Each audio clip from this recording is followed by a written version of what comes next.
A sudden change of scenery. Now, where could I be? The stench of mortality is quite poignant. I wonder who would dare summon me to the mortal realm of all places. Ah, there you are, human. I do not know if your bravery stems from foolishness or naivete, but it is a trait I can respect. You are the first to succeed in summoning me to this realm, after all. Quite an impressive feat you have accomplished, indeed. I have not felt magic this strong in ages. Incredibly strong magic, born from an incredibly powerful desire.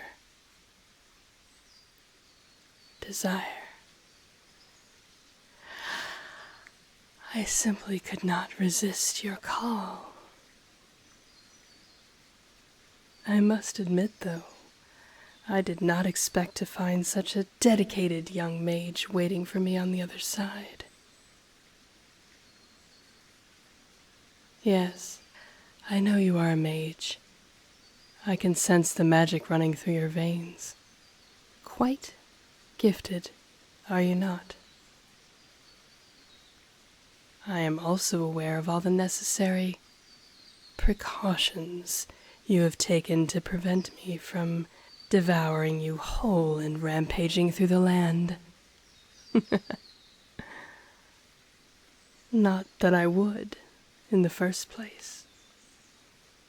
Needless destruction is for newborn dragons, who are not yet in control of their powers. I have no desire to waste energy on such fruitless endeavors. I am more intrigued by you and your motivations.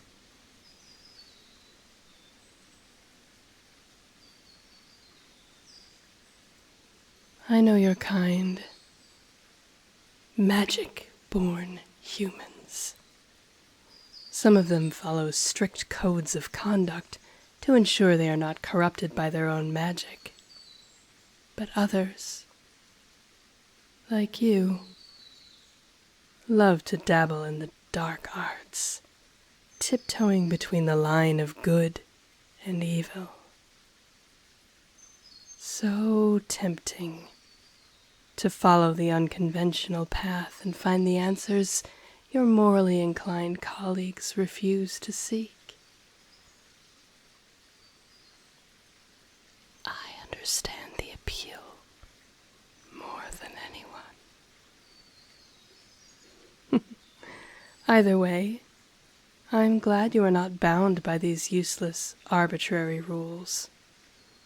There is no entertainment in living a life that is so restricted, after all. But let me ask you this, for curiosity's sake. Having power over the material world, the ability to manipulate your surroundings at will, is that not enough for you? As expected, I appreciate your candor. I see the ambition in your eyes. Of course you need more than that to be truly satisfied. You challenge yourself to achieve the impossible. And you work hard for it, no matter what it takes. My presence here is living proof of your determination. That is the curse of power, dearest mage. Mortals like you always want more and more and so much more.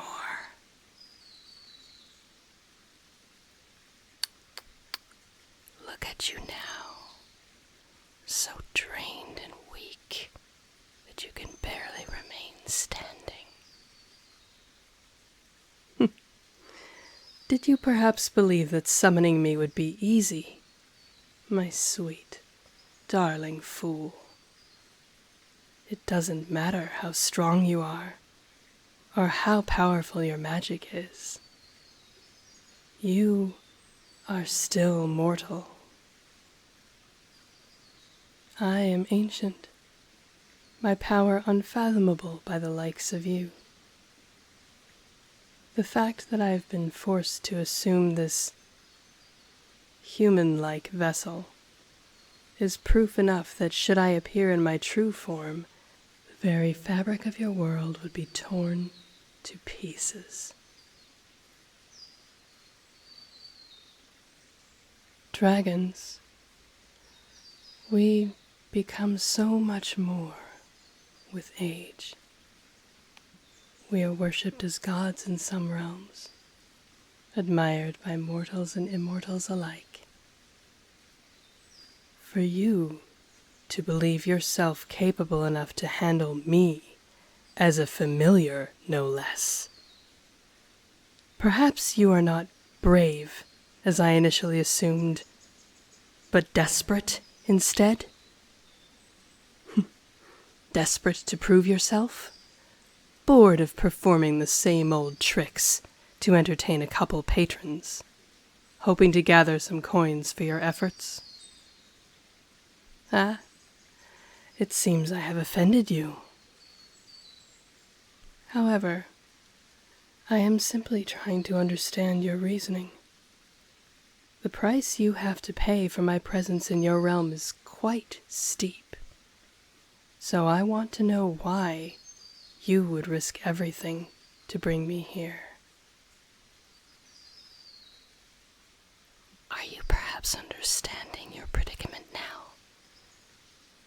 You have exhausted yourself to this point, all for vanity. This is no time to be hitting the ground so pathetically now, is it? After all that effort, at least pretend to have some dignity as a mage. Or are you that desperate to kneel before me? I jest. No need to be upset. I do admire your guts, dearest mage. You are certainly different from other mortals I have crossed paths with in the past. Here. Allow me to carry you. Your legs seem to be failing you, and I would greatly dislike to see you hurt yourself more than you already have.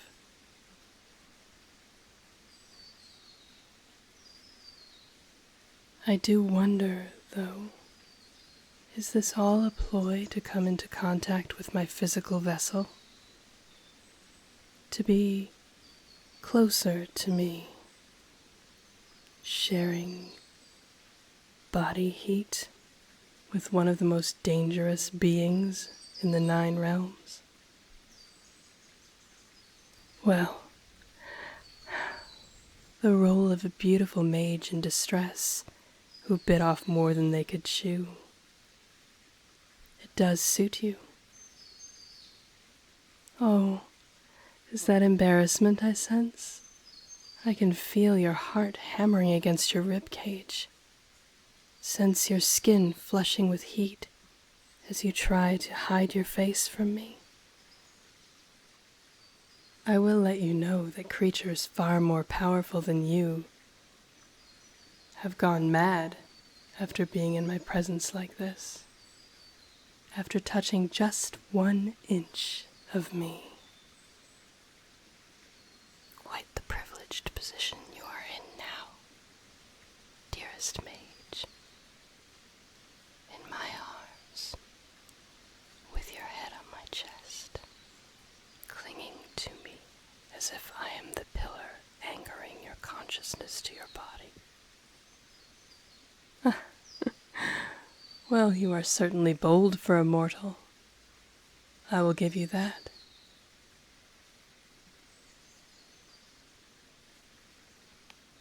Still, you should be more aware of the limitations of your physical form. You poor little thing. Whatever will I do with you? Now that you are so weak, so defenseless, so pliant in my arms. You did not expect me to drain so much magic from you, I bet. You thought you had everything under control, is that right? Your ego is certainly something.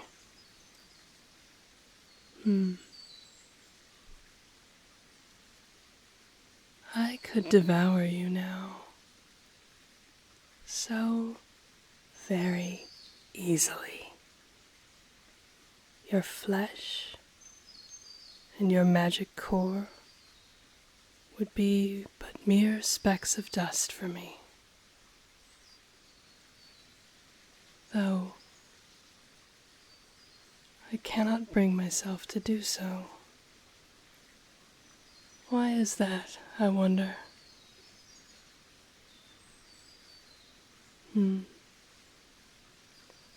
Maybe it is the raw potential I sense in you. You did bind me, after all. Something that nobody else, mortal or immortal, has even dared to do before.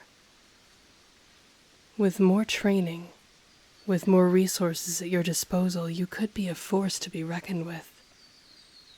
Perhaps even the greatest mage of your generation.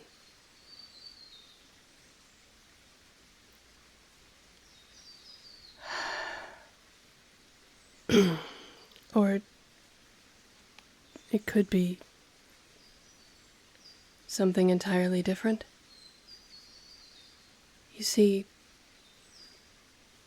I have avoided the mortal realm for so long that these sensations have become unfamiliar. I am used to living in the ninth realm, where ancient beings can exist beyond the limitations of physical vessels. There are no such things as body heat or physical touch in the ninth realm. So, to come here, to limit my senses to only 5, is an entirely different experience. One I thought I would never have again.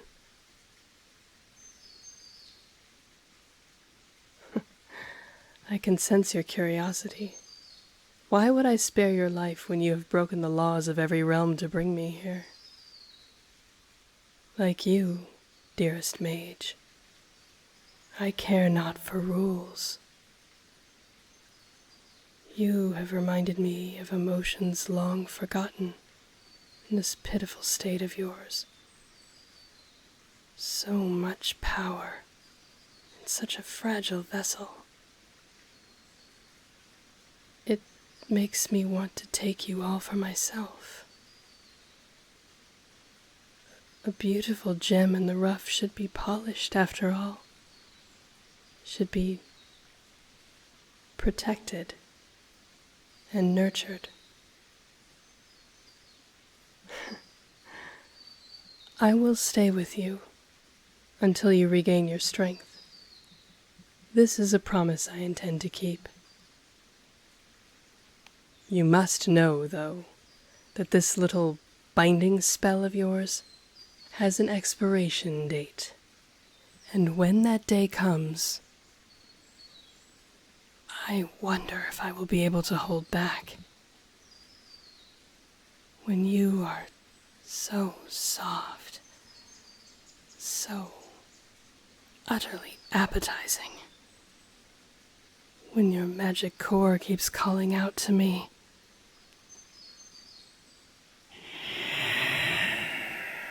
how could I resist consuming you?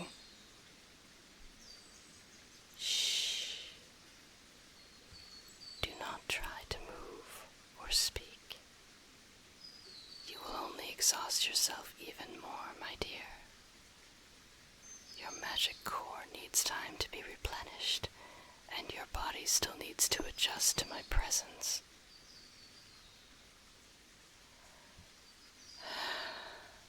You are in no condition to make bargains or deals. Not in this weakened state. I will follow your magic signature and take you back to your abode where you can rest.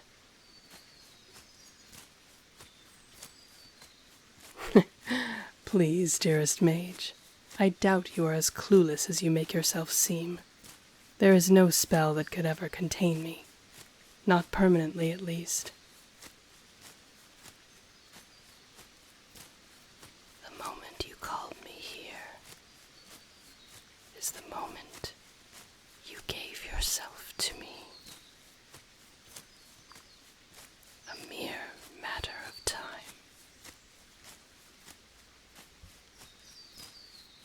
It was never meant to be the other way around. I am so sorry to disappoint and betray your delusions of grandeur. A mortal like you could never become a master of mine. It is the truth, and you should accept it. But fear not. To belong to me is not such a dreadful thing, my sweet mage. In fact, you should rejoice, for I will give you everything you desire. That is the reason why I am here, after all. Is that not a familiar's job, to indulge their summoner's every desire? You have already shown me how truly capable you are. There is nothing else to prove, my dear. I do not intend to harm you or challenge you. So close those beautiful eyes and keep leaning into me. Just like that.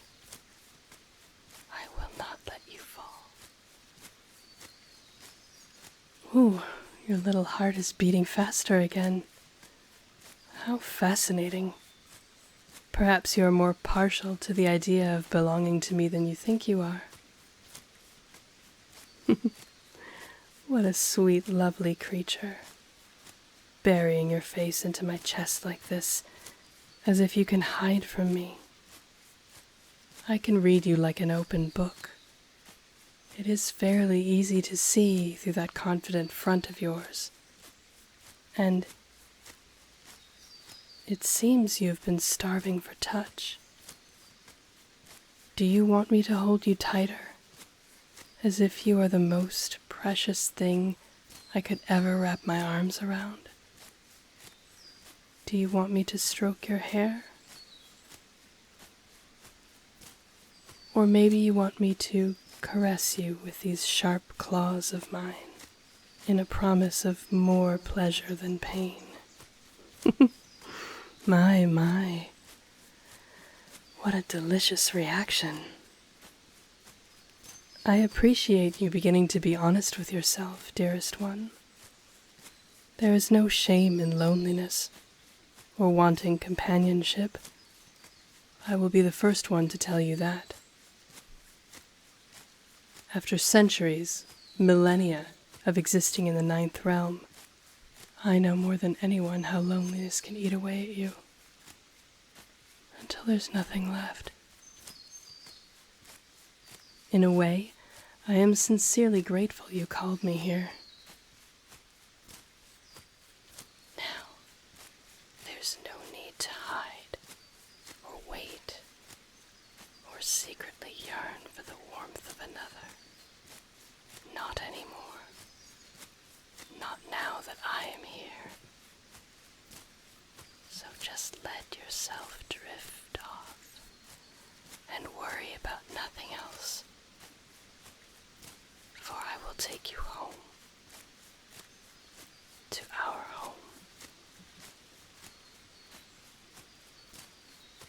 You are mine now, dearest